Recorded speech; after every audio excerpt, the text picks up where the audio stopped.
Hello everyone. क्या आप लोगों को मेरी आवाज आ रही है? एक बार जल्दी से बता दो चैट के अंदर अगर आवाज बढ़िया है तो। अगर मैं आपको सुनाई दे रहा हूं तो जल्दी से एक बार चैट के अंदर बता देंगे, M I audible?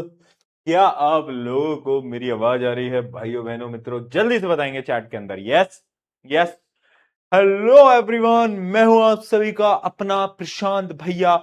How are you all? कैसे हो सभी के सभी? यार जल्दी से बताओ जरा। हाँ, कैसे हो मेरे प्यारे प्यारे मूर्ख बालक और बालिकाओं? How are you all? भैया इतना लेट आए हो कि फ्री फायर के 2 मैच खेल लिए? तूने 15 मिनट में फ्री फायर के 2 मैच खेल लिए? मतलब तू नूब प्लेयर है। है ना? चलो, बहुत बढ़िया। कैसे हो सभी के सभी? कैसे हो? How are you all? How are you all? एकदम बढ़िया।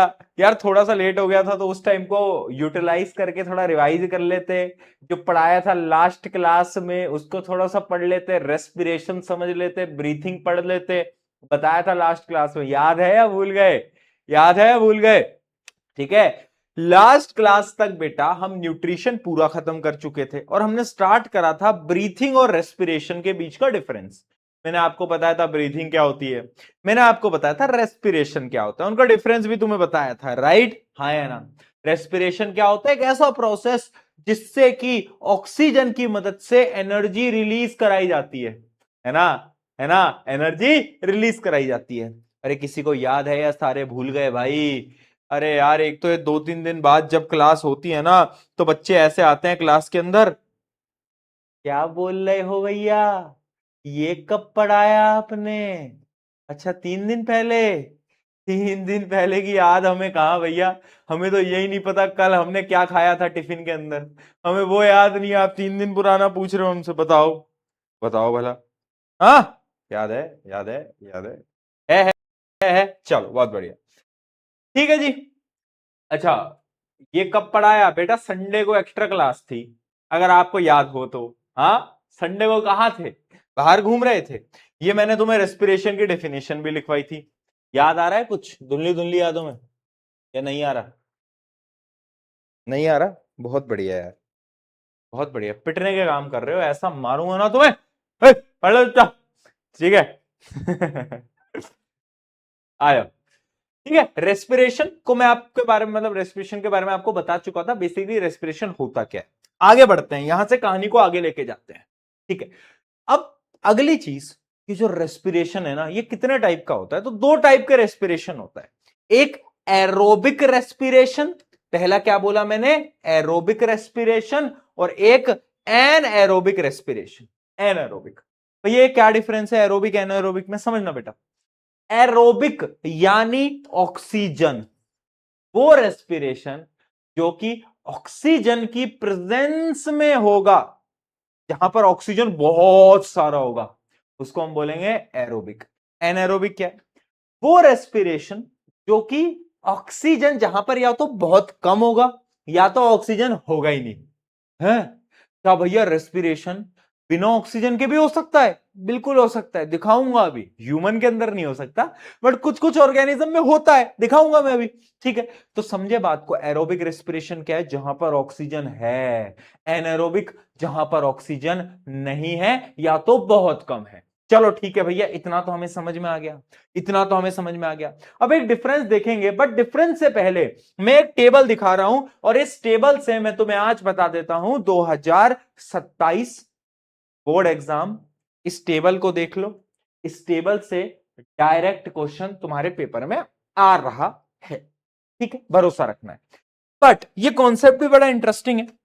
एक चीज समझना यार बेटा, जब मैं ये सारी चीजें बोलता हूं ना तुम्हें कि इंपॉर्टेंट है, तो ये मैं पता है।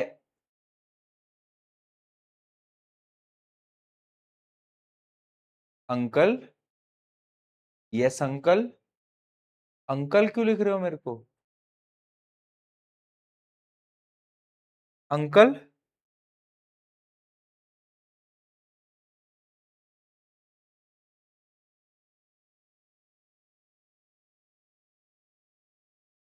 अंकल कौन लिखा है?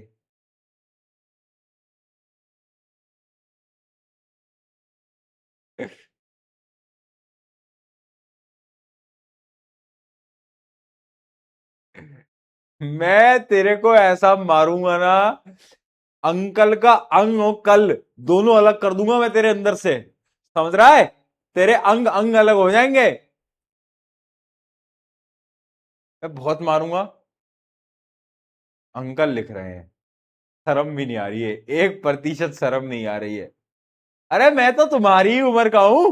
मतलब तुमसे 5, 6, 7, 8 साल बड़ा, मतलब बराबर ही है अपन तो। अरे अपन तो दोनों बराबर से ही है यार। अंकल लिख रहे हो यार? यार भाई अंकल लिख दिया यार, अरे यार भाई यार।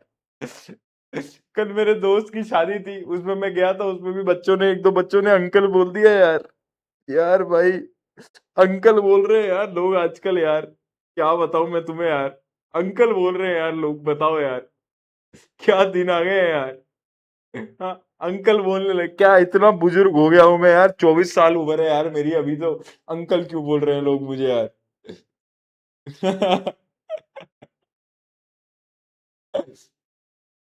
मैं बहुत मारूंगा, बस हो गया तुम्हारा बहुत, अब पढ़ाई कर लो।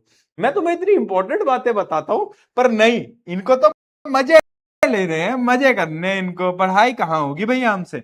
आ जाओ, ये टेबल क्या है, ग्लूकोज के ब्रेकडाउन की, समझना बेटा रेस्पिरेशन में होगा क्या। अब हो गया मजाक मस्ती, आ जाओ काम पे, आ जाओ काम पे, आ जाओ, ठीक है, काम पे आ जाओ, फोकस फोकस। सुनो, रेस्पिरेशन में हम क्या करेंगे, हमारे पास ग्लूकोज आ चुका था, ग्लूकोज कहां से आया था, न्यूट्रिशन से। उस ग्लूकोज को हम ब्रेक डाउन करेंगे, तो एक साइकिल है, वो मैं आपको पूरी साइकिल समझा रहा हूं।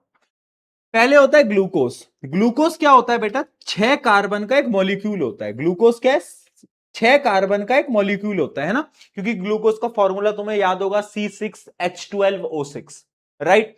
तो ये ग्लूकोज सबसे पहले तो साइटोप्लाज्म के अंदर, साइटोप्लाज्म कहां होता था बताओ, साइटोप्लाज्म सेल के अंदर होता था, है ना, यानी सेल के साइटोप्लाज्म के अंदर ये ग्लूकोज सबसे पहले पाइरूवेट में टूटता है। किसमें, पाइरूवेट में। पाइरूवेट बेटा क्या होता है, कंफ्यूज नहीं होना है, कुछ नहीं है पाइरूवेट, 3 कार्बन का एक मॉलिक्यूल है। ये 6 कार्बन का मॉलिक्यूल था, 3 कार्बन का मॉलिक्यूल है। तो सबसे पहले वो जो ग्लूकोज था वो साइटोप्लाज्म में जाके पाइरूवेट में टूट गया, सेल के साइटोप्लाज्म में। अब ये पाइरूवेट के पास 3 रास्ते हैं, 3 रास्ते हैं, तीनों रास्तों को समझते हैं। या तो बहुत सारा ऑक्सीजन उसे मिल जाए, अगर उसे बहुत सारा ऑक्सीजन मिल जाएगा ना, तो ये वाला रास्ता चूज करेगा, कौन सा वाला, ये वाला, ठीक है। जब उसे बहुत सारा ऑक्सीजन मिल जाएगा तो माइटोकॉन्ड्रिया के अंदर, कहां पर बेटा, माइटोकॉन्ड्रिया सुना ही होगा, नाम तो सुना ही होगा। In the presence of oxygen in mitochondria, ये जो पाइरूवेट होता है ये टूट जाता है, जैसे उसने तुम्हारा दिल तोड़ दिया था, है ना, वैसे ये भी टूटेगा। किसके अंदर टूटेगा, ये टूटेगा एनर्जी के अंदर, वाटर के अंदर, और कार्बन डाइऑक्साइड के अंदर, ठीक है। ऑक्सीजन की प्रेजेंस में पाइरूवेट ब्रेकडाउन हुआ, एनर्जी दी बहुत सारी, पानी दिया, उसके साथ साथ कार्बन डाइऑक्साइड भी रिलीज हो गई, ठीक है जी, बहुत बढ़िया। अब इमेजिन करो, हमारी बॉडी के अंदर अगर कम ऑक्सीजन है तो क्या होगा, अगर ऑक्सीजन लेस है, लेस अमाउंट ऑफ ऑक्सीजन है, तो पता है क्या है, एनर्जी तो बनेगी, बट एनर्जी के साथ साथ एक एसिड बनती है जिसको हम बोलते हैं लैक्टिक एसिड, ठीक है। तो अगर लैक ऑफ ऑक्सीजन है तो क्या बनेगी, लैक्टिक एसिड, साथ साथ में एक एनर्जी बनती है, ठीक है, ठीक है। अब ये वाली रिएक्शन ना मेनली पता है कहां होती है, हमारे मसल सेल में होती है, कहां होती है, हमारे मसल सेल में होती है। एक एग्जांपल मैं तुम्हें देता हूं, मान लो तुम फुटबॉल खेलने गए, तुम क्रिकेट खेलने गए, तुम्हारे क्रैम्प्स आए, क्रैम्प्स, किस किस के क्रैम्प्स आए। कभी तुम खेल रहे हो, अचानक से दर्द होने लगता है ना पैर में, क्या जोर से दर्द होता है भाई, जिसने फुटबॉल खेला है ना 1-2 घंटे आराम से, उसको उसको पता है, वो फील पता है। मैं खेलता था अपने स्कूल टाइम में, तो जो दर्द होता था ना क्रैम्प्स में, अचानक से वो 30 सेकंड का वो जो पेन होता है ना, हा, वो क्रैम्प्स क्यों आते हैं, क्योंकि होता क्या है, जब हम कोई फिजिकल एक्टिविटी कर रहे होते हैं ना, तो हमारी मसल्स के अंदर ऑक्सीजन कम हो गया, ऑक्सीजन कम हो गया, है ना। तो जैसे ही ऑक्सीजन कम होता है, एनर्जी तो प्रोड्यूस करनी है, बट उसके साथ साथ क्या होता है, लैक्टिक एसिड बन जाती है, और उस लैक्टिक एसिड की वजह से क्रैम्प्स हो जाते हैं। क्या हो जाते हैं, क्रैम्प्स हो जाते हैं। तो क्रैम्प्स क्यों होते हैं, इस लैक्टिक एसिड की वजह से होते हैं बेटा, बेसिकली, ठीक है। चलो, ये 2 रास्ते थे। अब एक रास्ता और है, अगर बिल्कुल ही ऑक्सीजन नहीं है, हम पे तो है ही नहीं, अब बिल्कुल ही ऑक्सीजन नहीं है। अब देखो, ह्यूमन बॉडी में विदाउट ऑक्सीजन कोई रेस्पिरेशन नहीं होता, बट कुछ ऑर्गेनिज्म में होता है। जैसे एक ऑर्गेनिज्म है यीस्ट, नाम तो सुना ही होगा, नाम तो सुना ही होगा, यीस्ट, है ना।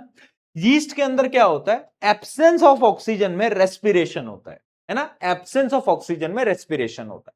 और उस रेस्पिरेशन में क्या बनता है, एनर्जी तो बनती है, कार्बन डाइऑक्साइड भी बनती है, लेकिन एक सब्सटेंस बनता है जिसको हम बोलते हैं इथेनॉल। क्या बोलते हैं, ethanol.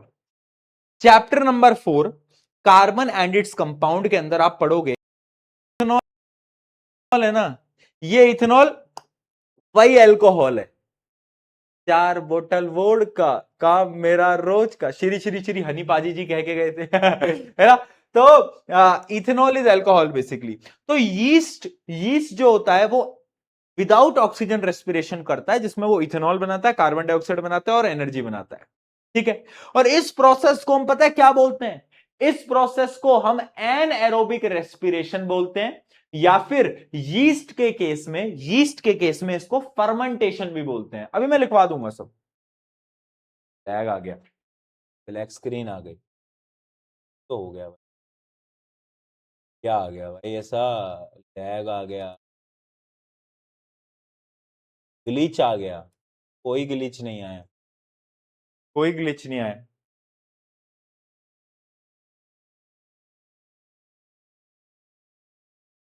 Sound is not clear, क्या बातें कर रहे हो यार, साउंड दिक्कत आ रही है क्या, साउंड में, साउंड में दिक्कत आ रही है बेटा, चलो ठीक है। तो यीस्ट के अंदर क्या होता है, यीस्ट के अंदर क्या होता है, यीस्ट के अंदर बेसिकली इथेनॉल बनता है, एनर्जी बनता है, कार्बन डाइऑक्साइड बनता है, और इस प्रोसेस को हम बेसिकली फर्मेंटेशन बोलते हैं, है ना, फर्मेंटेशन, ठीक है। अब मुझे पहले तो ये बताओ, क्या ये टेबल तुम्हें क्लियर हुई, पहले बताओ क्या ये टेबल तुम्हें क्लियर है, क्या टेबल समझ में, पहले बता दो जल्दी से, आगे आई या नहीं आई, आगे, ठीक है। अब देखो ये जो एनर्जी बन रही है ना, ये एनर्जी बनती है in the form of ATP, शायद तुम्हें पता भी होगा, तुमने सुना भी होगा, क्लास 9th के अंदर एनर्जी का यूनिट होता है एटीपी, यानी adenosine triphosphate, class 9th mitochondria के अंदर हमने पढ़ा भी था, ठीक है। The energy is release during respiration is used to make ATP, यानी ये जो एनर्जी है ये एटीपी के उसमें निकलती है, यानी एटीपी यूनिट है, जैसे हमारे लिए रुपया जो है, रुपी जो हम बोलते हैं, 100 रुपी, 10 रुपी, 100 रुपी, 10,000 रुपी, वो एक करेंसी है। वैसे एनर्जी की करेंसी हमारी बॉडी के अंदर एटीपी होती है, क्या होती है, एटीपी होती है, ठीक है, बहुत बढ़िया।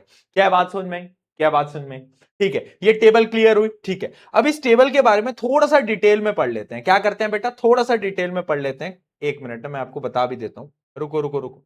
सबसे पहले डिफरेंस देखते हैं, एरोबिक रेस्पिरेशन, एनएरोबिक रेस्पिरेशन।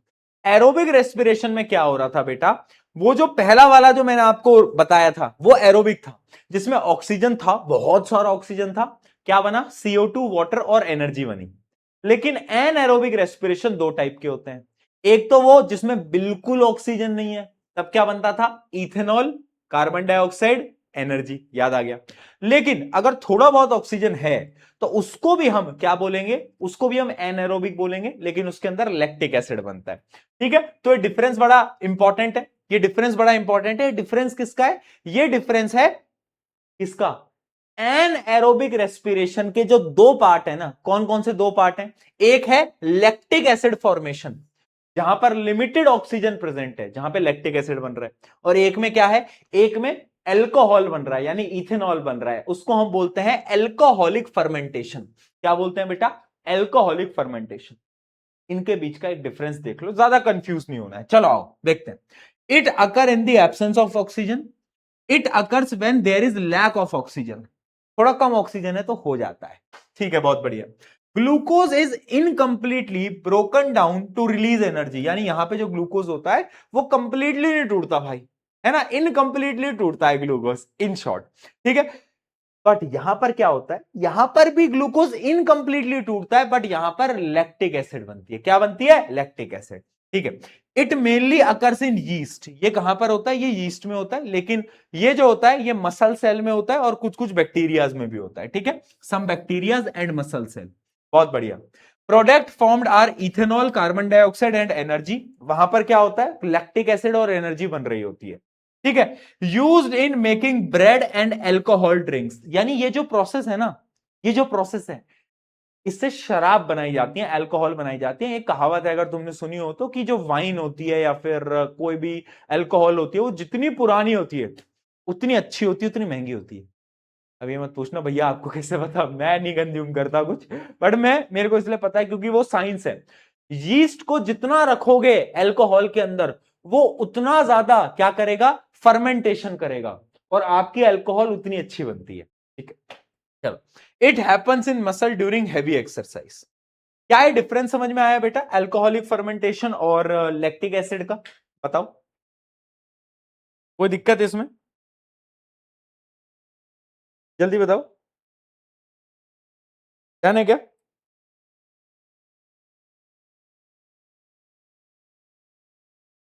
ध्यान है, ध्यान है,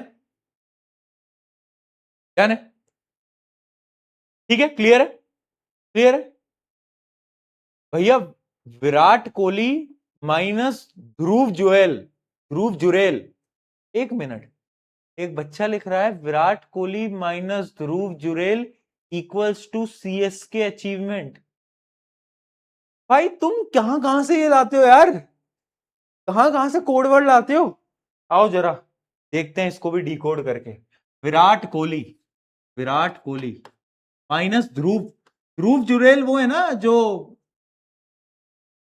विकेट कीपर बैट्समैन, उसी की बात कर रहे हो, इक्वल्स टू सीएसके। वाह यार, मैथ्स कैसे होगा अब ये सॉल्व? क्या कहना चाह रहे हैं इसके अंदर बच्चे? हाँ, क्या है ये, इसका क्या मतलब है? विराट कोहली की जर्सी नंबर भैया 18, हाँ वो तो मुझे पता है। ध्रुव जुरेल की जर्सी नंबर देखनी है? क्या है जर्सी नंबर? एक मिनट रुको, मुझे आइडिया नहीं है, एक मिनट रुको, मैं नेट पे सर्च करता हूं। ध्रुव जुरेल जर्सी नंबर, एक मिनट ना, एक मिनट दो बस, अभी सर्च कर लेते हैं। 16, जर्सी नंबर 16 है, तो 16, 18 माइनस 16 इक्वल्स टू 2, 2 सीएसके 2। 2 साल का बैन, ओ भाई, ऐसे तो तुम 2 साल का बैन याद दिला रहे हो।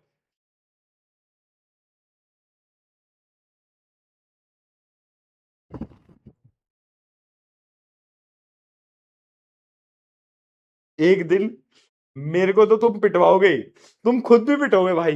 एक दिन सड़क पे तो तुम पिट रहे होगे कहीं ना कहीं तो, है ना? मैं तो पिटूंगा ही, क्योंकि ये सारी जो वीडियोस है, ये तो सारी जो लाइव है, मेरी लाइव में तुम्हें कमेंट करते हो, और एक दिन इसकी क्लिप निकलेगी और मैं पिटूंगा, तुम भी पिटोगे साथ में। आओ, चलो। ठीक है, आओ आओ कॉन्सेप्ट की बातें कर लेते हैं। इतना समझ में आ गया, इतना समझ में आ गया बेटा? चलो अब एरोबिक और एनएरोबिक रेस्पिरेशन की बात करते हैं, फटाफट से आ जाओ। एरोबिक और एनएरोबिक रेस्पिरेशन की बात करते हैं, इन दोनों का डिफरेंस देख लो। इन दोनों का डिफरेंस भी आजकल पूछा जाता है, बहुत बार थ्योरी बेस्ड क्वेश्चन आ चुका है इसके ऊपर। ठीक है, बहुत बार थ्योरी बेस्ड क्वेश्चन आ चुका है इसके ऊपर। ठीक है, चलो। Aerobic respiration presence of oxygen में होता है, और यहां पर क्या होता है, या तो ऑक्सीजन बिल्कुल ही नहीं है, या तो लिमिटेड ऑक्सीजन होती है। यहां पर final product carbon dioxide, water and energy बनता है, जबकि यहां पर प्रोडक्ट लैक्टिक एसिड भी बन सकता है, इथेनॉल भी बन सकता है, राइट? अब एक सबसे इंपॉर्टेंट पॉइंट, एरोबिक रेस्पिरेशन में बहुत ज्यादा एनर्जी प्रोड्यूस होती है। याद रखना, aerobic respiration produces lot of energy, ज्यादा एनर्जी, बट यहां पे लेस एनर्जी प्रोड्यूस होती है एनएरोबिक रेस्पिरेशन में। बहुत इंपॉर्टेंट पॉइंट है, यहां पे स्टार मार्क कर लो, याद रखना, क्योंकि क्वेश्चन पूछा जाता है विच इज बेटर, एरोबिक या एनएरोबिक? तो ऑब्वियस सी बात है एरोबिक रेस्पिरेशन बेटर है। क्यों? क्योंकि वहां पे एनर्जी ज्यादा बन रही है ना। ठीक है, समझ में आ गया? चलो आगे बढ़ते हैं। It occurs mainly in mitochondria after pyruvate formation. ये माइटोकॉन्ड्रिया में होता है, लेकिन ये कहां होता है? ये यीस्ट के अंदर होता है, मसल सेल में होता है, कुछ कुछ बैक्टीरियाज में भी होता है। ठीक है, कुछ कुछ बैक्टीरियाज में भी हो रहा होता है। अगर मैं यीस्ट की बात करूं, तो जो यीस्ट का जो साइटोप्लाज्म होता है, यीस्ट का जो साइटोप्लाज्म होता है, उसके अंदर ये प्रोसेस हो रही होती है। ठीक है, चलो। It occurs in most plant and animal, ये प्लांट एंड एनिमल, हर एक प्लांट एंड एनिमल में हो रहा होता है, लेकिन ये कुछ स्पेशलाइज्ड ऑर्गेनिज्म में ही होता है। ठीक है, बहुत बढ़िया, डन। एरोबिक एनारोबिक का डिफरेंस समझ में आ गया? एरोबिक एनारोबिक का डिफरेंस समझ में आ गया?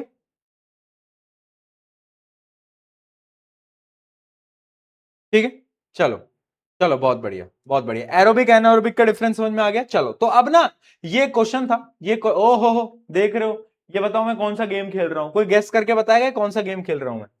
कोई बता सकता है मैं क्या खेल रहा हूं? कोई भी बताएगा? गेस करो, सोचो क्या खेल रहे हैं पीके भैया आखिर। पीके भैया यहाँ पे खेल रहे हैं पिकल बॉल। पिकल बॉल खेल रहा हूं मैं यहाँ। तो एक क्वेश्चन पूछा जाता है, why do we get muscle cramps during intense exercise, यानी मसल क्रैम्प्स क्यों आते हैं इंटेंस एक्सरसाइज पे? तो इसका एक सिंपल सा रीजन है जो कि मैं तुम्हें बता चुका हूं। जब हम इंटेंस एक्सरसाइज करते हैं हमारी बॉडी में ऑक्सीजन कम होता है, लिमिटेड ऑक्सीजन में वो एन एरोबिक रेस्पिरेशन करता है, और एन एरोबिक रेस्पिरेशन की वजह से क्या होता है बताओ? एन एरोबिक रेस्पिरेशन की वजह से लैक्टिक एसिड बनता है, जिसकी वजह से क्रैम्प्स आते हैं। ये क्वेश्चन बहुत बार पूछा गया है, इस पर डबल स्टार लगा ले। ठीक, चलो अब मैंने आपको लास्ट क्लास में ये एक्टिविटी भी बताई थी। क्या एक्टिविटी तुम्हें याद है? मैंने तुम्हें बताया था अगली क्लास में इस एक्टिविटी के बारे में बात करूंगा, बताओ याद है तुम्हें? इस एक्टिविटी में क्या किया था, अब मैं तुम्हें समझाता हूं इस एक्टिविटी के बारे में। ये आपकी एनसीईआरटी की एक्टिविटी है, देखना। इस एक्टिविटी में यहां पर एक शुगर सोल्यूशन लिया। क्या लिया? एक शुगर सोल्यूशन लिया। उसमें ना हमने थोड़ा सा यीस्ट डाल दिया। क्या डाल दिया? यीस्ट डाल दिया ठीक है। अब यहां से एक पाइप लिया और उस पाइप को यहां पर डाला, और इधर एक सोल्यूशन था, जो सोल्यूशन था लाइम वाटर का। लाइम वाटर तुम्हें याद होगा, चैप्टर नंबर 1 लाइम वाटर। हाँ, थोड़ी देर बाद हमें क्या देखने को मिला कि जो लाइम वाटर है ये मिल्की हो गया। पहले मुझे बताओ लाइम वाटर मिल्की क्यों होता है? क्योंकि यहां पर कार्बन डाइऑक्साइड आई होगी, बट कार्बन डाइऑक्साइड यहां पे आई कैसे? तो ये पूरा का पूरा एन एरोबिक रेस्पिरेशन का कॉन्सेप्ट है। देखो यहां पर यीस्ट है, और यीस्ट को हमने दे दिया शुगर का एक सोल्यूशन। तो यीस्ट क्या करेगा बेटा? यीस्ट एनारोबिक रेस्पिरेशन करता है। एनारोबिक रेस्पिरेशन से क्या होगा? यहां पर अल्कोहल यानी इथेनॉल बनेगा, और साथ साथ में क्या बोला था मैंने? कार्बन डाइऑक्साइड बनेगी, और वही कार्बन डाइऑक्साइड ऊपर जाएगी, और जिसकी वजह से लाइम वाटर मिल्की हो जाएगा। ये लाइम वाटर क्या हो जाएगा? मिल्की हो जाएगा। Right right. तो ये एन एरोबिक रेस्पिरेशन का एक एग्जाम्पल है। और इस प्रोसेस को हम क्या बोलते हैं? इस प्रोसेस को हम बोलते हैं फर्मेंटेशन। क्या बोलते हैं? फर्मेंटेशन, या फिर पूरा नाम होता है एल्कोहलिक फर्मेंटेशन। Alcoholic fermentation. ठीक है, डन है ना? ये लास्ट क्लास में मैंने तुम्हें एक्सपेरिमेंट बताया था। ठीक है जी, बहुत बढ़िया। चलो इसके इसके क्वेश्चंस देख लेते हैं, फटाफट से आंसर देते चलेंगे।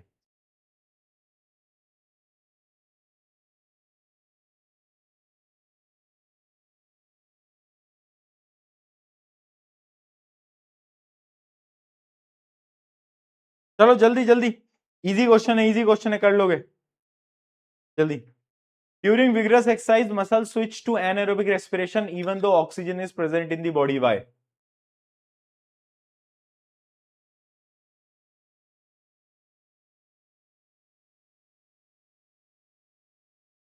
बी, बहुत बढ़िया। क्यों? क्योंकि ऑक्सीजन जो होती है, ऑक्सीजन सप्लाई इनसफिशिएंट होती है। यार ऑक्सीजन जो होती है हमारे हर बॉडी के पार्ट को चाहिए, बट इतनी सारी ऑक्सीजन एक समय पे नहीं आती है हमारी बॉडी के अंदर, राइट? तो थोड़ी सी इनसफिशिएंट हो जाती है, जिस वजह से लैक्टिक एसिड प्रोड्यूस हो जाती है। चलो, विच ऑप्शन इज करेक्ट? ठीक है, एरोबिक रेस्पिरेशन में एनर्जी कैसी होती है, एनएरोबिक में कैसी होती है? तो तुम्हें पता है एरोबिक रेस्पिरेशन में एनर्जी हाई होती है, ठीक है, और एनएरोबिक में लो होती है। तो इसका आंसर आएगा high low. High low, high low, answer आ गया ए। चलो दोस्तों, अगला सवाल आपकी स्क्रीन के ऊपर 2 करोड़ रुपए के लिए, डिडिंग डिडिंग डिडिंग, ये रहा। ठीक है, breakdown of glucose has taken the following pathway. Glucose pyruvate में कन्वर्ट हुआ, पायरुवेट लैक्टिक एसिड में कन्वर्ट हुआ। तो यहां पर एक ए लिखा हुआ, ये ए दिख रहा है, ये ए, और ये बी, ये क्या है? यानी ग्लूकोज किस जगह पर पायरुवेट में कन्वर्ट होता है बताओ? मैंने तुम्हें बताया था सेल है, सेल के अंदर साइटोप्लाज्म है, साइटोप्लाज्म में ये ग्लूकोज पायरुवेट में कन्वर्ट होता है। बताया था या नहीं बताया था? बिल्कुल बताया था। तो ये ए क्या होगा? ये होगा साइटोप्लाज्म।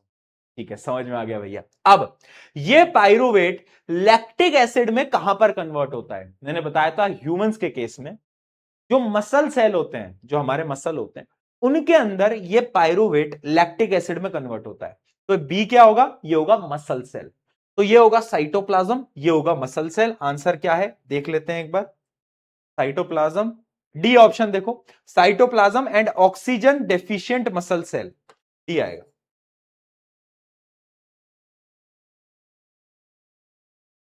सबने अलग अलग आंसर दिए इसके। सी ऑप्शन बेटा एक बार देखो, cytoplasm and oxygen rich. Oxygen rich, क्या ज्यादा ऑक्सीजन है क्या उसपे? अरे ऑक्सीजन कम है तभी तो लैक्टिक एसिड बना रहा है। अरे मूर्ख बालक, क्या करूं मैं तेरा। ठीक है, चल आगे बढ़। In aerobic respiration, the steps are broken down of glucose to pyruvate and its further conversion to carbon dioxide.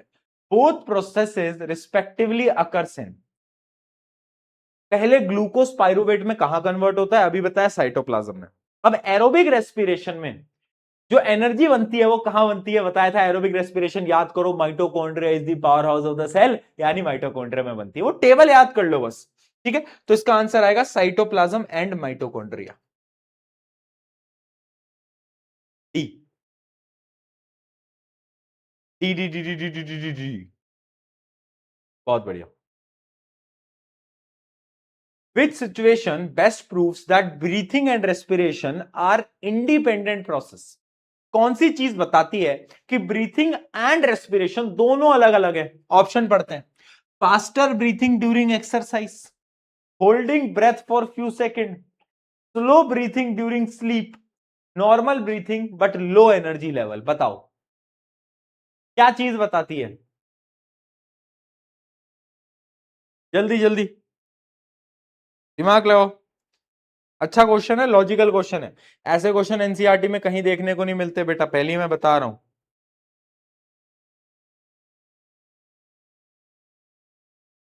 जल्दी।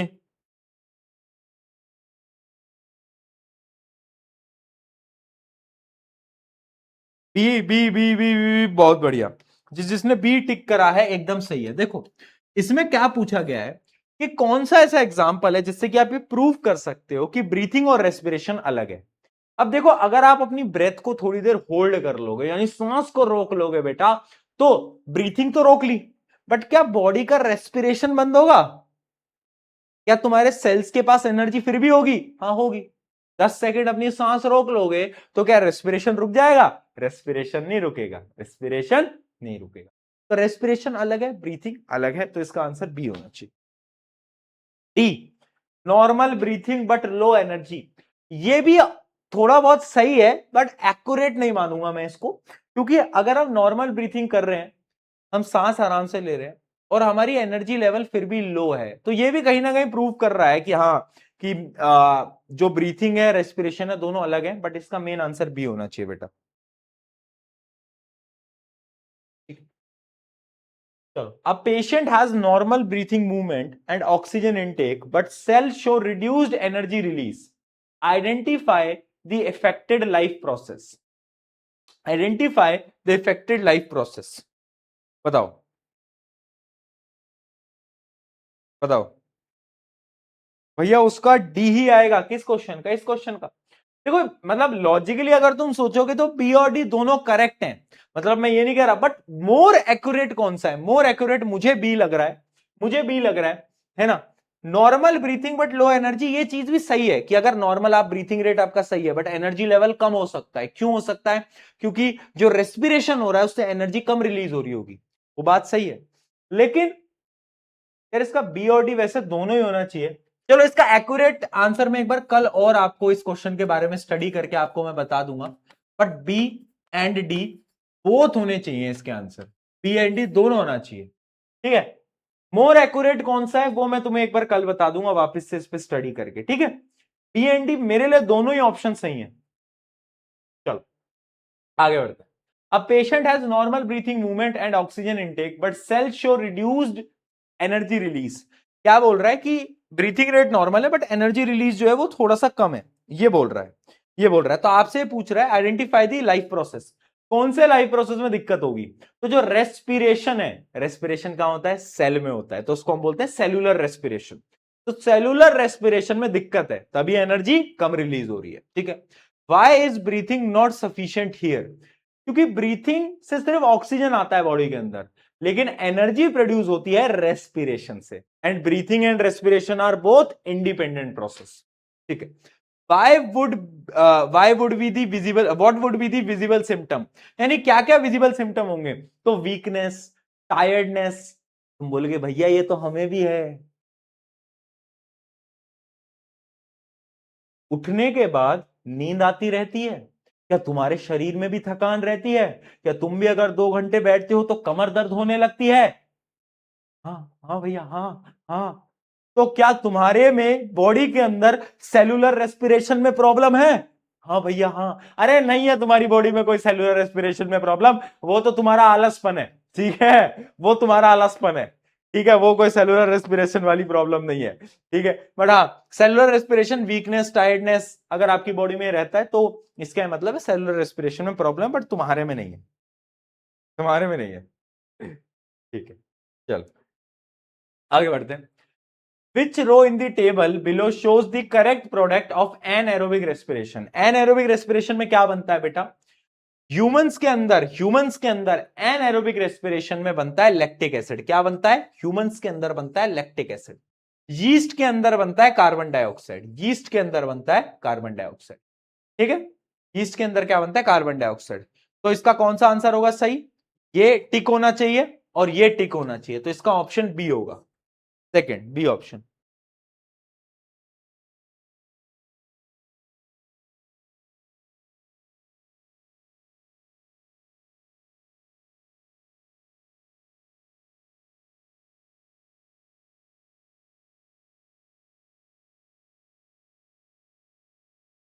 बताओ। ठीक है, डन है भैया। इस बार आईपीएल में कौन सी टीम जीतेगी? देखो बेटा, मैं ये तो नहीं बता सकता कि कौन सी टीम जीतेगी, पर हाँ ये जरूर बता सकता हूं कि कौन सी टीम बिल्कुल नहीं जीतने वाली। अब बोलूंगा नहीं, विवाद हो जाएगा, कंट्रोवर्सी हो जाएगी, लेकिन अंदर से सबको पता है कि कौन सी टीम है जो कि बिल्कुल ही नहीं जीतने वाली इस साल। ठीक है, चलो डन, आगे बढ़ते हैं। Sometimes sportsmen while running athletes suffer from muscle cramps. Why? इसका आंसर है lactic acid. How is the respiration in this case is different from aerobic respiration? इस केस के अंदर anaerobic respiration हो रहा है जिसमें लिमिटेड ऑक्सीजन की वजह से लैक्टिक एसिड बन रही है। बस आपको यही एक्सप्लेन करके आना है, आंसर एक बार रीड कर लेना। चलो, What are the difference between aerobic and anaerobic respiration? ये मैं आपको पूरा का पूरा डिफरेंस बता चुका हूं, मैं पूरी टेबल दिखा चुका हूं डिफरेंस की। चलो अब देखते हैं case based question. Ravi is 16-year-old athlete preparing for his school sports competition. During practice, he notices his breathing rate increases significantly while running, and sometimes he feels mild cramp in his leg. ठीक है, ठीक है, ठीक है, सब कुछ लिखा हुआ है। Why does Ravi breathing rate increases during exercise? जब भी आप एक्सरसाइज करते हो तो आपकी ब्रीथिंग रेट इतनी इंक्रीज क्यों हो जाती है भाई? क्यों हो जाती है? क्योंकि when we exercise our body need more oxygen, हमारी बॉडी को ज्यादा ऑक्सीजन चाहिए, जिसकी वजह से हमारी ब्रीथिंग रेट ऑटोमेटिकली फास्ट हो जाती है, ठीक है। Name the type of respiration that occur in muscle. Muscle में कौन सा रेस्पिरेशन होता है उस टाइम पे? बोलो। एनएरोबिक रेस्पिरेशन, ठीक है जी। What causes cramp in the muscle? Lactic acid formation. Write the word equation for anaerobic respiration in human muscle. यानी इसके अंदर आपको क्या लिखकर आना है, यहां पर वो जो मैंने आपको टेबल दिखाई थी ना, वो जो लैक्टिक एसिड वाला रास्ता था, ग्लूकोस, पाइरुवेट, बोलो, मसल सेल में लैक्टिक एसिड प्लस एनर्जी, वो टेबल आपको बना के आनी थी, वो पूछ रहा है यहां पे, ठीक है। Suggest one way to reduce muscle cramp. क्या एक तरीका है जो कि मसल क्रैम्प रिड्यूस आप कर सकते हो? ये आपका होमवर्क है, क्योंकि लॉजिकल क्वेश्चन है। ये आप सोचो, खुद सोचो, ये आप सोचो कि कोई ऐसा एक तरीका बताओ जिससे कि मसल क्रैम्प रिड्यूस हो सकता है क्या बॉडी का। सोचो भाई, ये तुम्हारा होमवर्क है, ये तुम्हारा होमवर्क है।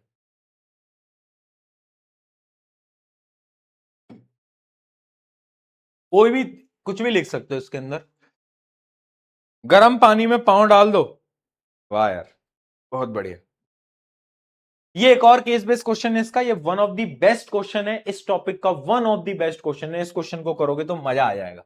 देखो भाई, all living cell require energy for formation of activities. This energy is available by breakdown of simple carbohydrate, either using oxygen or without oxygen. ठीक है, ठीक है। The graph below represent blood lactic acid concentration on of an athlete during a race of 400 meter and shows a peak at D. ठीक है, क्या बोल रहा है कि ये जो है ना पूरा का पूरा ग्राफ, ये है लैक्टिक एसिड की फॉर्मेशन। अगर आप देखोगे लैक्टिक एसिड बढ़ता गया बढ़ता गया बढ़ता गया और एक समय पे जाके लैक्टिक एसिड एकदम हाईएस्ट हो गया और फिर लैक्टिक एसिड नीचे ड्रॉप होने लग गया। ये ग्राफ हमें दिया है, ये एक हमें ग्राफ दिया है। ठीक है, which of the following processes explain this event. ये इवेंट कौन सा प्रोसेस एक्सप्लेन करेगा? तो इसका आंसर आएगा एनाएरोबिक रेस्पिरेशन, है ना, क्योंकि लैक्टिक एसिड फॉर्मेशन कौन बताता है? एनाएरोबिक रेस्पिरेशन बताता है। और कौन बताएगा मूर्ख बालक? हाँ ठीक है। अरे भाई एक ही क्वेश्चन था इसका, मुझे ऐसा क्यों लग रहा है क्वेश्चन अधूरा है? मुझे ऐसा क्यों लग रहा है क्वेश्चन अधूरा है? ये क्वेश्चन अधूरा है यार, इसके और भी पार्ट थे। तो अरे भैया कहां गए और पार्ट? उड़ा दिए क्या? अरे यार भाई ऐसे उड़ाया मत करो टीम, क्या कर रहे हो यार? इतना अच्छा क्वेश्चन था ये, इसके आगे के पार्ट से उड़ा दिए। बताओ कोई तरीका होता है क्या यार? ये कोई तरीका होता है? बताओ यार। ये अपने एसीपी में डाला है क्या बेटा? ये एसीपी में डाला है क्या? ये बहुत अच्छा क्वेश्चन है, क्योंकि एक मिनट रुकना, एसीपी में शायद ये क्वेश्चन डाला होगा, जितना मुझे लग रहा है, जितना मुझे याद है। ये बहुत प्यारा सवाल था यार, क्या करते हो यार? कुछ लोगों की नौकरियां खत्म करनी पड़ी। नहीं ये क्वेश्चन नहीं डाला, चलो कोई बात नहीं, कोई बात नहीं। इसका इसका कल इसको एक बार फिर ले आऊंगा मैं, है ना, इस क्वेश्चन को मैं फिर ले आऊंगा। ठीक है, इस क्वेश्चन को मैं फिर ले आऊंगा। इसके एक दो पार्ट और हैं, इसके एक दो पार्ट और थे जिसमें कि ये पूछा जा रहा था, जिसमें कि अलग अलग टाइप के क्वेश्चन इसमें आ सकते हैं। चलो कल ही मैं आपको बताऊंगा, बहुत अच्छा क्वेश्चन था। ठीक है जी, चलो आगे बढ़ते हैं। अच्छा लो भाई, ब्रीथिंग और रेस्पिरेशन के बीच का डिफरेंस देख लो, है ना। ब्रीथिंग क्या है बेटा? ब्रीथिंग एक ना नॉर्मल फिजिकल प्रोसेस है, सांस लेना सांस छोड़ना, है ना, फिजिकल प्रोसेस है। बट रेस्पिरेशन एक बायोकेमिकल मेथड है। क्या? एक बायोकेमिकल, क्योंकि यहां पर बहुत सारे अंदर बॉडी के अंदर केमिकल सारे होते हैं, तो एक बायोकेमिकल प्रोसेस है, बट ये फिजिकल प्रोसेस है। It occurs in respiratory organs like lung. जो नॉर्मल ब्रीथिंग है वो लंग में होता है, लेकिन रेस्पिरेशन कहां होता है? सेल के अंदर होता है। कहां होता है? सेल के अंदर होता है। ठीक है, ब्रीथिंग में सिर्फ गैसेस का एक्सचेंज होता है। क्या होता है? गैसेस का एक्सचेंज होता है। लेकिन रेस्पिरेशन के अंदर क्या होता है? ग्लूकोज का ब्रेकडाउन होता है। क्या होता है बेटा? ग्लूकोज का ब्रेकडाउन होता है। ठीक है, ब्रीथिंग में क्या एनर्जी की कोई रिक्वायरमेंट है? नहीं, एनर्जी, कोई एनर्जी रिलीज नहीं होती ब्रीथिंग के अंदर, लेकिन रेस्पिरेशन के अंदर एनर्जी रिलीज होती है। ठीक है, और एक डिफरेंस तो इनकी डेफिनेशन ही हो गई कि what is breathing and what is respiration. तो ये एक सिंपल सा डिफरेंस हो गया ब्रीथिंग और रेस्पिरेशन के बीच में, जो कि मैं आपको बता भी चुका हूं ऑलरेडी।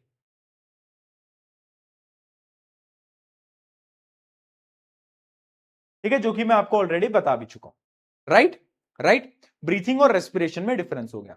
अभी तक के लिए मुझे इतना बताओ, मैंने तुम्हें रेस्पिरेशन पढ़ाया, मैंने तुम्हें दो टाइप के रेस्पिरेशन पढ़ाया, एरोबिक एनाएरोबिक।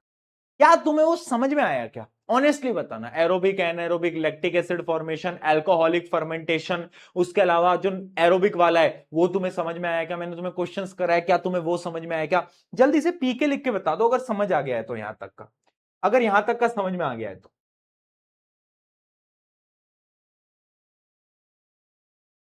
यस आया? आया? ठीक है, अब जो हमारा अगला टॉपिक है ना, वो ये है कि हमने रेस्पिरेशन तो समझ लिया, बट हमने ब्रीथिंग तो समझा ही नहीं। अरे हमारे लंग में आखिर ऐसा क्या है कि हम ऑक्सीजन को अंदर लेते हैं और कार्बन डाइऑक्साइड को हम बाहर छोड़ देते हैं? कैसे हो रहा है ये प्रोसेस? हमारे लंग्स की वजह से, जिसको हम बोलते हैं ह्यूमन रेस्पिरेटरी सिस्टम। जो हमारे लंग्स होते हैं उस पूरे सिस्टम को हम बोलते हैं human respiratory system. But human respiratory system आखिर वर्क कैसे करता है भैया, यही तो समझ नहीं आ रहा है हमको। How does it work? तो आओ जरा इसको हम पढ़ेंगे, इसको हम पढ़ेंगे। अभी मैं आपको बस एक बार डायग्राम दिखा रहा हूं, आज की क्लास लंबी नहीं खींचेंगे। ठीक है, आज जल्दी छुट्टी कर देंगे, कल 1.5 घंटे की क्लास लूंगा, पहले ही मैं बता रहा हूं। आज तुम्हारे लिए एक होमवर्क भी मैं दूंगा, मैं अभी आपको एक डायग्राम समझा रहा हूं। कल तुम एक बार इस डायग्राम को बना के प्रैक्टिस करोगे, और जो आज मैं बता रहा हूं उसको एक बार कल दिमाग में याद करके आओ। ठीक है, ये दो होमवर्क मैं तुम्हें आज के लिए दूंगा। एक बार डायग्राम समझ लो, समझ लो, आ जाओ। देखो, सांस ना हम या तो नाक से लेते हैं या तो मुंह से लेते हैं, दोनों से हम सांस ले सकते हैं, मेनली हम नाक से लेते हैं। ठीक है, तो ये जो होता है नाक वाला, इसको हम बोलते हैं नेजल पैसेज, जहां से सांस आप लेते हो। एक माउथ कैविटी भी होती है, यहां से भी आप सांस ले सकते हो, क्योंकि नेजल पैसेज और माउथ कैविटी दोनों देखो एक जगह पे आके मिल जाते हैं, ये दोनों एक जगह पे आके मिल गए, ठीक है। अब जैसे ही सांस अंदर जाएगा तो यहां होता है आपका क्या, क्या होता है बताओ, फेरिंग्स। क्या होता है, फेरिंग्स। सबसे पहले होता है फेरिंग्स, ये जो आप छोटा सा एरिया देख रहे हो इसको बोलते हैं फेरिंग्स। फिर नीचे आता है ये देखो, ये यहां पे होता है वॉइस बॉक्स। ये वॉइस बॉक्स वो है जिससे कि मैं बोल पा रहा हूं, जहां से मेरी आवाज आ रही है, तो उस वॉइस बॉक्स को बोलते हैं साइंटिफिकली लैरिंग्स। क्या बोलते हैं बेटा, लैरिंग्स, ठीक है, वॉइस बॉक्स, ठीक है। अब क्या होता है, नीचे जाओगे, नीचे जाओगे, ये देखो फेरिंग्स, लैरिंग्स, इसके नीचे गए तो क्या आता है आपका विंड पाइप। जो विंड पाइप होता है वो शुरू हो जाता है। क्या हो जाता है बेटा, विंड पाइप जो होता है आपका शुरू हो जाता है, ठीक है, विंड पाइप शुरू हो गया। अब ये जो आप विंड पाइप देख रहे हो ना पूरा का पूरा, इसको हम बोलते हैं ट्रैकिया। क्या बोलते हैं बेटा, ट्रैकिया। क्या बोलते हैं, ट्रैकिया, है ना। मैंने उसको ट्रैक किया, मैंने उसको ट्रैक किया कि वो कहां जा रहा था, तुम्हारे पापा ने तुमको ट्रैक किया, ट्रैक किया, ठीक है। ट्रैचिया बोल सकते हो, ट्रैकिया बोल सकते हो, ठीक है, एक ही बात। अब ट्रैकिया के ऊपर ना ये कुछ रिंग्स होती हैं, यानी ये जो ट्रैकिया है इसके ऊपर कुछ ऐसे रिंग्स बनी होती हैं, ऐसी, ऐसा होता है ये, ऐसा होता है, जिनको हम बोलते हैं रिंग्स ऑफ कार्टिलेज। क्या बोलते हैं बेटा, rings of cartilage, rings of cartilage, rings of cartilage. Rings of cartilage का काम पता है क्या होता है, अगर रिंग्स ऑफ कार्टिलेज नहीं होगा, मान लो ये क्या है, मान लो इतना बड़ा पाइप है, ठीक है, और अगर उसमें रिंग्स ऑफ कार्टिलेज नहीं होगा, और जब तुम सांस छोड़ दोगे, बाहर छोड़ोगे, तो ये जो तुम्हारा ट्रैकिया है ना, ये जो तुम्हारा विंड पाइप है, ये कोलैप्स कर जाएगा, ये नीचे गिर जाएगा और ऐसे बंद हो जाएगा। ये दो हिस्से चिपक जाएंगे आपस में। तो ये जो रिंग ऑफ कार्टिलेज होता है ये क्या करता है, इट प्रिवेंट्स फ्रॉम कोलैप्सिंग। कल लिखवा दूंगा, अभी के लिए समझो ये क्या कर रहा है, ये कोलैप्सिंग से बचा रहा है, कोलैप्सिंग से बचा रहा है, ठीक है जी, बहुत बढ़िया। अब ये जो ट्रैकिया था ये दो पार्ट्स में डिवाइड हो जाता है, एक राइट वाले लंग में आता है, एक लेफ्ट वाले लंग में आता है, ठीक है। तो डिवाइड हो जाता है दो पार्ट्स में, है ना, एक राइट वाले में आता है, एक कहां जाता है, लेफ्ट वाले में जाता है। तो जहां पर ये डिवाइड हो रहा है उस चीज को हम बोलते हैं ब्रोंकाई। क्या बोलते हैं बेटा, ब्रोंकाई। क्या बोलते हैं, ब्रोंकाई, ठीक है। जहां पे डिवाइड हो रहा है, ये जो हिस्सा डिवाइड हो गया इसको हम बोल रहे हैं ब्रोंकाई। क्या बोल दिया बेटा, जल्दी बोलो, ब्रोंकाई, ठीक है। अब जैसे ये ब्रोंकाई डिवाइड हुआ, है ना, ब्रोंकाई, अब ब्रोंकाइस के बहुत सारी ब्रांचेस होती हैं, जैसे कि मान लो ये एक ब्रोंकाई है, अब आगे जाके बहुत सारी ब्रांचेस के अंदर चेंज हो जाएगा, उनको हम क्या बोलते हैं, उन ब्रांचेस को हम बोलते हैं ब्रोंक्यूल्स। क्या बोलते हैं, ब्रोंक्यूल्स। उन ब्रांचेस को हम बोलते हैं बेटा ब्रोंक्यूल्स, ठीक है।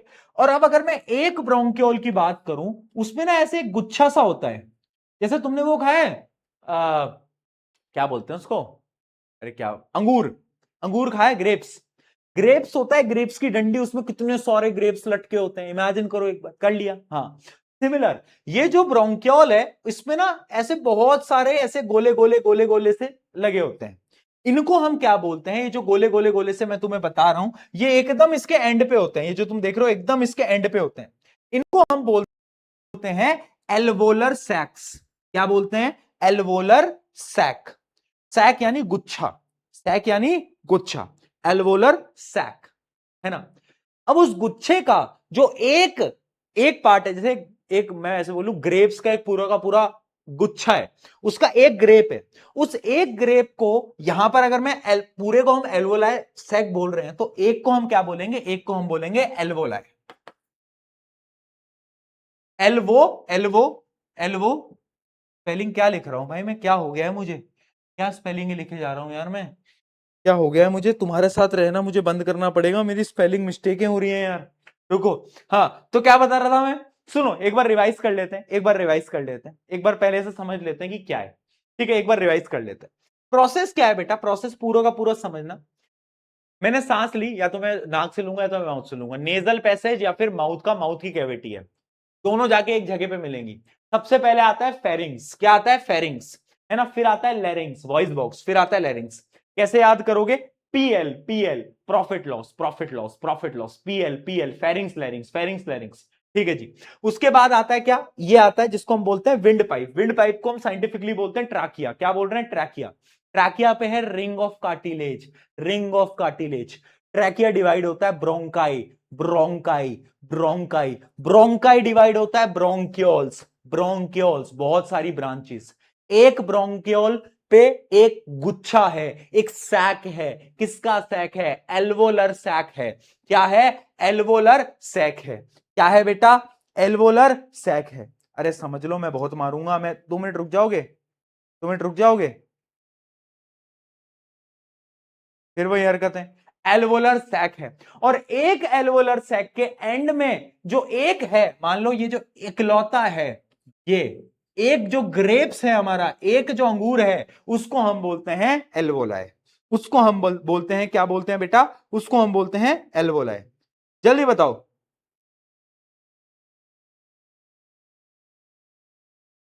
बताओ।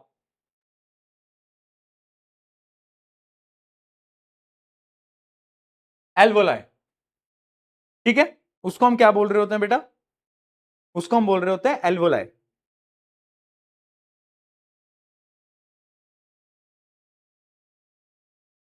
ठीक है। ये क्या डायग्राम समझ में आया? जल्दी बताओ, क्या डायग्राम समझ में आया हमें? ठीक है भैया, बहुत बढ़िया, डायग्राम समझ में आ गया, बहुत बढ़िया। तो यानी ये पूरा का पूरा क्या प्रोसेस है ना? अब बेसिकली काम कहां हो रहा है? काम एल्वोलाई में हो रहा है। एल्वोलाई में क्या काम हो रहा है वो मैं कल बताऊंगा, बट आपको ये पूरा का पूरा डायग्राम 1-2 बार प्रैक्टिस करके कल की क्लास में आना होगा। अच्छा, ये जो तुम पूरा का पूरा देख रहे हो ना, ये जो तुम यहां टच करके देखो, एक बार यहां टच करके देखो, टच करके देखो, अपने ही टच करना, किसी और क्यों? मतलब है ना? तो क्या है यार? हड्डियां हैं, हड्डियां महसूस हो रही हैं, हड्डियां महसूस हो रही हैं। क्या है? उनको क्या बोलते हैं? उनको बोलते हैं रिब केज। रिब्स का एक पूरा का पूरा केज होता है जिसको हम बोलते हैं रिब केज। ये जो तुम देख रहे हो, ये क्या है? ये रिब्स हैं तुम्हारी। ये क्या है? ये तुम्हारी रिब्स कहलाती हैं। ठीक है। और ये जो नीचे का एक मसल तुम देख रहे हो, एक ना आपके आपके लंग्स के नीचे ना, आपके लंग्स में एक बेस होता है, नीचे मसल होता है एक। उस मसल को हम बोलते हैं डायफ्राम। क्या बोलते हैं? डायफ्राम। क्या बोलते हैं? डायफ्राम। ठीक है, डायफ्राम। Done, done. इसको हम बोलते हैं डायफ्राम। ठीक है, बहुत बढ़िया। कल तुम एक बार इस पूरे के पूरे डायग्राम को क्या है, प्रैक्टिस करके आओगे। क्या ये प्रॉमिस हो गई कि कल तुम इस डायग्राम को एक बार पूरी की पूरी तरीके से प्रैक्टिस करके आओगे? बताओ,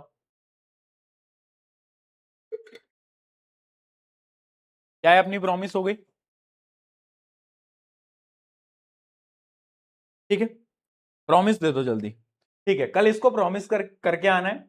कल मैं तुम्हें पूरी फंक्शनिंग बताऊंगा कि जो एल्वोलाई है उसके अंदर आखिर गैसेस एक्सचेंज कैसे हो रही है, ये जो डायफ्राम है इसका क्या यूज है, ये सब तुम्हें मैं कल की क्लास में बताऊंगा। इसके हम क्वेश्चंस भी करेंगे। ठीक है, कल हम पूरे रेस्पिरेशन को खत्म करेंगे।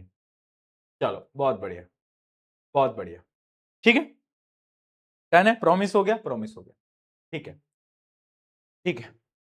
और बेटा, जब मैं पढ़ा रहा होता हूं, जब मैं मजाक कर रहा होता हूं, ठीक है, बट जब मैं पढ़ा रहा होता हूं, पढ़ लिया करो। स्पेशली पता है, अगर तुम एक लड़की हो ना, मैं हर एक लड़की से ना हमेशा एक चीज बोलता हूं कि मन लगा के पढ़ो और अच्छे से पढ़ो। पता है क्यों? कोई माने चाहे ना माने, लड़कियों की लाइफ जो है ना, वो थोड़ी मुश्किल तो होती है। एक लड़का ना अगर रात के 11 बजे भी आ रहा है ना और कुछ, तो भी उसके घर वाले बोलेंगे कि ठीक है, लड़का है, रात को घूम सकता है, आ सकता है। बट अगर एक लड़की जो कि अपनी मेहनत से एक जॉब भी कर रही है ना, अगर वो रात को 10 बजे अपने घर पे आएगी ना, तो पता है दुनिया क्या सवाल उठाएगी कि आखिर ऐसी कौन सी नौकरी कर रही है, कौन सी जॉब कर रही है जिसमें कि इतना रात को आना पड़ रहा है घर पे। ये रियलिटी है लाइफ की। इसलिए मैं हर एक लड़की को एक ही मैसेज देता हूं कि जो पढ़ाई है, ये जो एजुकेशन है ना, इससे तुम खुद को बदल सकते हो, इंडिपेंडेंट हो सकते हो। वो जो तुम्हारे ड्रीम्स हैं, वो जो तुम्हारे सपने हैं, वो तुम पूरे कर सकते हो। तो ये सपने पूरे अगर तुम्हें करने हैं ना, जो तुम देखते आ रहे हो, तो आज मेहनत से पढ़ाई करो, एक दिन वो सारे सपने पूरे, इंडिपेंडेंट हो गए, इस सोसाइटी की बाउंड्रीज से बाहर निकलोगे और सक्सेसफुल हो गए। ठीक है, ठीक है। ये इंपॉर्टेंट है, ये इंपॉर्टेंट है। लोग नहीं समझेंगे इस बात को, but I have seen that, और इसलिए मैं तुम्हें बता रहा हूँ, I have seen that things. मतलब ये बोलने के लिए आसान होता है कि India is developing country, but आज भी अगर तुम किसी गांव में चले जाओगे ना, तो उस गांव का जरा हाल देख लेना, तुम्हें पता चल जाएगा कि कितना इंडिया डेवलप करा है और कितना नहीं करा है। हाँ, हम दिल्ली में बैठ के बात जरूर कर सकते हैं, बट एक गांव में बैठ के, राजस्थान के शहरों के अंदर, यूपी के शहरों के अंदर, बिहार के शहरों के अंदर बैठ के हमें बात कभी कर नहीं सकते। बहुत बड़ी सच्चाई है आज के समय पर भी। तो इसलिए बी इंडिपेंडेंट, मेहनत से पढ़ाई करो, है ना। लोग बोलते हैं कि पढ़ाई करने से कुछ नहीं होता, बट अगर तुम एक मिडिल क्लास फैमिली से आ रहे हो, तुम इस पढ़ाई की बदौलत अपनी जनरेशंस को बदल सकते हो, अपनी जनरेशंस को। तुम अपने पूरे खानदान के इकलौते वो इंसान हो सकते हो जिसने अपनी पूरी जनरेशंस बदल दी। रियलिटी है, मैंने करा है, तुम भी कर सकते, तुम भी कर सकते। ठीक है, तो बस इतना ध्यान रखो। बाकी ठीक है, थोड़ा चिल चलता है, बट जब पढ़ाई चल रही होती है बेटा थोड़ा सीरियस रहना पड़ता है ना, जाने। चलो ठीक है, कल का होमवर्क कल करके आना। कल की क्लास थोड़ी लंबी रहेगी क्योंकि हम कल रेस्पिरेशन का पूरा टॉपिक, ये ब्रीथिंग वाला टॉपिक खत्म करेंगे, रेस्पिरेशन इन प्लांट्स देखेंगे और उसके अलावा हम फिश के अंदर भी देखेंगे। रेस्पिरेशन का कल पूरा टॉपिक समाप्त हो जाएगा दोस्तों। चलो मिलते हैं, see all, see all, love you all, love you all, love you all, love you all, बहुत सारा प्यार, बहुत सारा प्यार, टेक केयर, टेक केयर, बहुत सारा प्यार मेरी तरफ से, मेहनत करते रहो और class 10 is the best class of your life, इतना याद रखो। ठीक है, ज्यादा लोड नहीं लेनी, ज्यादा टेंशन नहीं लेनी, चिल करो यार, तुम्हारा बड़ा भाई यहाँ है, सब कर लेंगे, अपन मिल के कर लेंगे, उतनी टेंशन नहीं लेनी होती। अभी लग रहा होगा भैया कितना आसान है आपके लिए बोलना, अरे यार मैं बहुत साल से बच्चों को पढ़ा रहा हूं, मान मेरी बात, उतनी स्ट्रेस नहीं लेनी, कोई दिक्कत नहीं है, सब अच्छा हो। चलो मिलते हैं कल, मिलते हैं कल, मिलते हैं कल, मिलते हैं, टेक केयर।